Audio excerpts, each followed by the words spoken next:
প্রিয় ভাইয়েরা, যারা এখনো কন্টেন্ট মনিটাইজেশন পান নাই তাদের উদ্দেশ্যে আমার কয়েকটি কথা। আপনারা এই কাজগুলো যদি করেন অবশ্যই কন্টেন্ট মনিটাইজেশন পাবেন। দেখেন, কথাগুলো কিন্তু অনেক গুরুত্বপূর্ণ। এই গাছের উপর এই দেখেন পড়ে গেলে পানির মধ্যে পড়বো, এর মধ্যে বসে আপনাদের সম্মুখে এই কথাগুলো বলতেছি।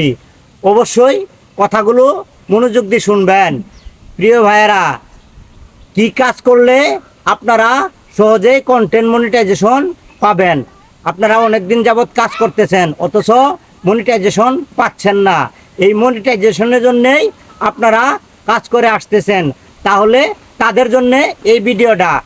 এই কয়টি কাজ করবেন, অবশ্যই কন্টেন্ট মনিটাইজেশন পাবেন। কাজগুলো হচ্ছে কি জানেন?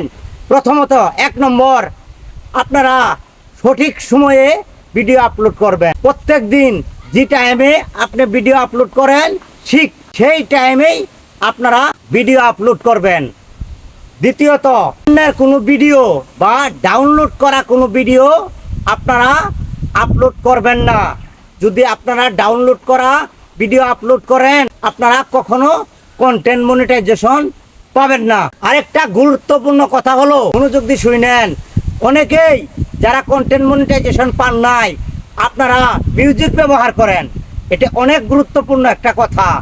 আপনারা যদি কন্টেন্ট মনিটাইজেশন পেতে চান তাহলে আপনারা অবশ্যই মিউজিক ব্যবহার করবেন না। কারণটা কি জানেন? আপনাদের যাদের মিউজিক ব্যবহার করার অনুমতি দেয় নাই তারা মিউজিক ব্যবহার করবেন না। যদি আপনারা মিউজিক ব্যবহার করেন আপনাদের কন্টেন্ট মনিটাইজেশন দিব না। কথাগুলো খেয়াল করবেন।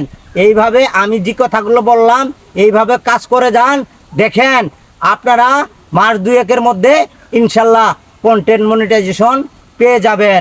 অবশ্যই ভিডিওটা যদি ভালো লেগে থাকে অবশ্যই লাইক, কমেন্ট, শেয়ার করবেন। ভালো থাকেন।